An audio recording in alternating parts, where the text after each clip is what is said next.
उत्तर प्रदेश के इलेक्शन होने वाले हैं। कई जगहों पर सियासी माहौल गर्म है। मेरे अजीजों, मुझे सीट कुर्सी से कोई मतलब नहीं, लेकिन मैं ये देखता हूं यहां सारी जात, सारी बिरादरियां अपना अपना गठबंधन बना रही हैं। मैंने देखा कि मुसलमान इसमें कहां हैं। तकरीबन ये वो स्टेट है जहां पर दूसरी बड़ी बिरादरी मुसलमानों की है, दूसरी बड़ी बिरादरी, और छोटी सी छोटी बिरादरियां जिनका ताल्लुक 3% है, 5% है, उनका अपना एक लीडर है और वो साजबाज कर रहा है बड़ी बड़ी पार्टियों के साथ कि इतने सीट हमें दे दो तो हम तुम्हारे साथ गठबंधन करेंगे। मरकजी हुकूमत पर कायम पार्टी, रूलिंग पार्टी के साथ बिहार के स्टेट में 3% रखने वाली तादाद का एक लीडर सीटों के लिए ये साजबाज कर रहा है। पूरे स्टेट में देखा, कहीं कोई ऐसी हमारी क़ियादत नजर नहीं आ रही जो बनाम मुसलमान बात कर सके। देखा हर पार्टी में ये टुकड़े टुकड़े मौजूद हैं, हर पार्टी में। बीजेपी में भी यही झंडे लहरा रहे हैं, कांग्रेस में ये झंडे लहरा रहे हैं, वहां जितनी लोकल पार्टियां सब में मुसलमान मौजूद हैं। होता यही है मेरे अजीजों, मैंने कहा जो शेर मुत्तहिद होगे तो कहलाओगे मोमिन व गाजी, मुंतशिर होगे तो कस्तों में सफाया होगा। आज हर कोई तुम्हारा इस्तेहसाल कर रहा है। मेरी ये बातें इन्हें चुभेंगी, ये चाहते हैं डिवाइड एंड रोल। और अगर मैं मुसलमानों को मुत्तहिद करने की बात करूं तो कल का ये मीडिया मुझे ये पेश करेगा ये भड़काऊ भाषण देने वाला मौलाना है।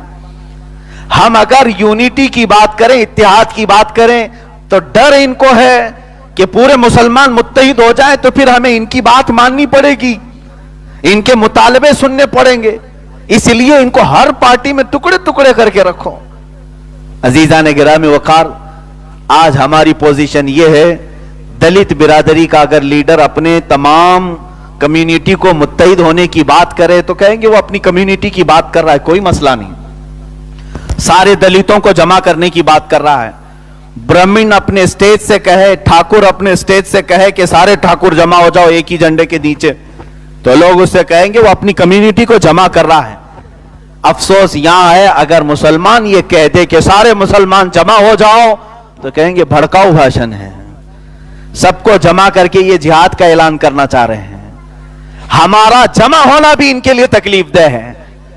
समझो मेरे अजीजों, इसीलिए इकबाल ने बहुत पहले ये कहा था, न संभलोगे तो मिट जाओगे हिंदी मुसलमान हो, तुम्हारी दास्तां तक न रहेगी दास्तानों में। उन्होंने कहा था, नहीं तेरा नशीमन कसरे सुल्तानी के गुंबद पर, तू शाहीन है बसेरा कर पहाड़ों की चट्टानों में। तुम आज छोटे से टुकड़े पर राजी होकर के चले जाते हो, छोटे छोटे टुकड़ों पर, छोटे छोटे हड्डियों पर राजी होकर के चले जाते हो। तुम्हारी ये हैसियत नहीं। इकबाल ने कहा, तू शाहीन है बसेरा कर पहाड़ों की चट्टानों में। मैं आज ये महसूस करता हूं कि जो दो लफ्ज उनसे, इन दो लफ्जों से जिनको तकलीफ है वो मैं आपको दोहरा रहा हूं। अजीजा ने गिरामी, 1920 या 21 या इसी असना की बात है, 1920, 21, जो आज 100 साल का अरसा होने आ रहा है। अंग्रेजों का एक बड़ा दानिश्वर है, उसने कहा था कि हम ये तमाम चीजें खत्म करेंगे।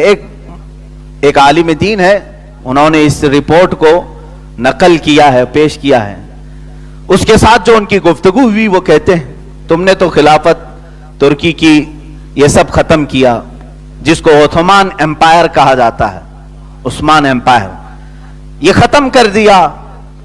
उन्होंने कहा नहीं, सिर्फ हमारा मकसद हुकूमत खत्म करना, बादशाह बदलना नहीं था, कोई दूसरा लीडर हम खड़ा करेंगे।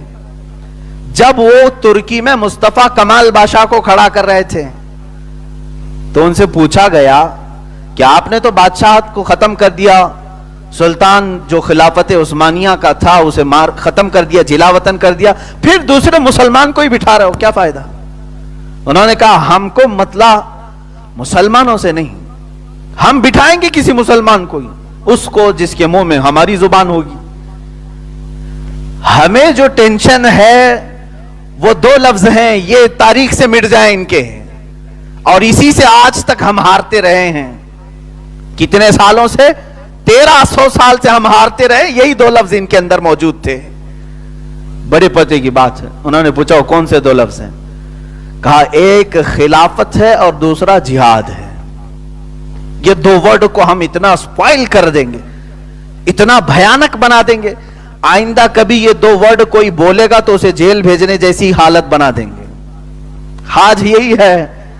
جہاد کا لفظ استعمال کرو تو یہ کہیں گے آتنکوادی ہے. خلافت کا لفظ استعمال کرو تو یہ کہیں گے یہ بھڑکاؤ ہے. خلافت قائم کرنا چاہ رہا ہے، شریعہ رول قائم کرنا چاہ رہا ہے، یہ پروپیگنڈا پھیلا دیں گے. یہ میرے عزیزوں پچھلے 100 سال سے چل رہا ہے.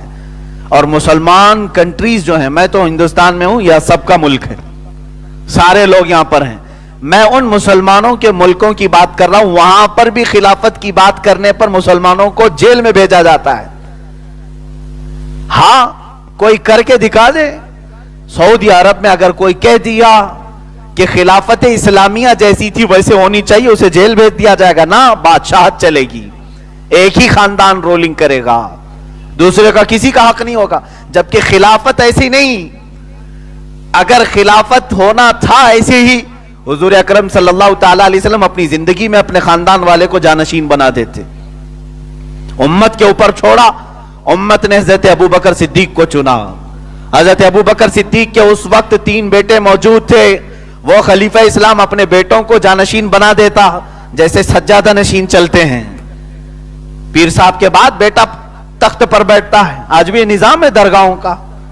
حضرت ابوبکر صدیق کا کوئی بیٹا سجادہ نشین نہیں بنا، بلکہ حضرت عمر فاروق رضی اللہ تعالیٰ عنہ آپ کے ہاں خلافت آئی. حضرت عمر جب آخری وقت میں تھے، ان کے بیٹے حضرت عبداللہ ابن عمر رضی اللہ تعالیٰ عنہ صحابی رسول ہیں اور جلیل القدر صحابی ہیں جن سے کثیر حدیثیں مروی ہیں. حضرت عمر فاروق رضی اللہ تعالیٰ عنہ نے 6 صحابہ کو بلایا اور کہا یہ 6 میں سے کسی کو چن لینا، خبردار میرے بیٹے کو خلیفہ نہیں بنانا.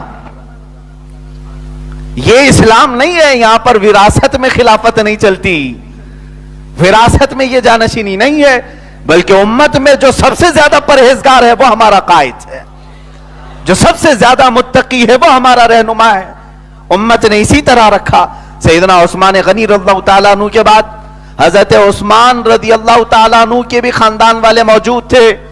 آپ نے اپنے خاندان میں سے کسی کو اپنا خلیفہ منتخب نہیں کیا، بلکہ یہ خلافت جیسے رسول کریم صلی اللہ تعالیٰ علیہ وسلم چھوڑ گئے تھے امت کے اوپر، ایسی حضرت عثمان بھی جاتے وقت امت کے حوالے کر گئے، اور ساری امت نے اس شیر خدا کو چنا جس کی قیادت میں کسی کو شک نہیں تھا.